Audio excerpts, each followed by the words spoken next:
Welcome to the Genius Factory. Enjoy the video. Hello there. In this video, I will show you how to make a delightful peach cobbler using a super easy method with canned biscuits. This recipe is perfect for when you crave a warm, comforting dessert without a lot of fuss. We'll be using just a few common ingredients that you likely already have on hand or can easily find at any grocery store. Get ready to create a fantastic treat that tastes homemade with minimal effort. Let's get started on this simple, sweet journey. Now, let's prepare our delicious peach filling. Start by draining 2 large cans of sliced peaches, but be sure to save about 1/4 cup of that flavorful syrup. In a medium bowl, combine your drained peaches with 1/2 cup of granulated sugar and 1 teaspoon of ground cinnamon for that classic cobbler taste.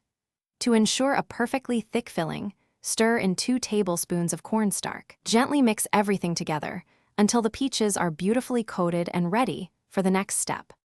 With our peach filling ready, it's time to assemble this wonderful cobbler. Carefully pour the entire peach mixture into your prepared 9 by 13-inch baking dish, spreading it out evenly. Next, open 1 standard can of 8 refrigerated biscuits and separate them.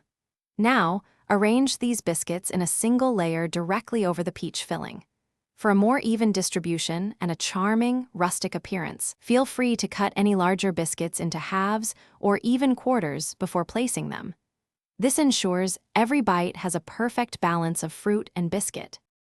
Finally, it's time to bake our peach cobbler to golden perfection. Place your assembled dish into the preheated oven and bake for approximately 25 to 30 minutes. You'll know it's ready when the biscuits are a beautiful golden brown and the peach filling is wonderfully bubbly around the edges. Once baked, let the cobbler cool for about 10 minutes before serving. This allows the filling to set slightly. Enjoy it warm, perhaps with a generous scoop of vanilla ice cream or a dollop of fresh whipped cream for an extra special treat. Thanks for watching. If you found this helpful, don't forget to like and subscribe.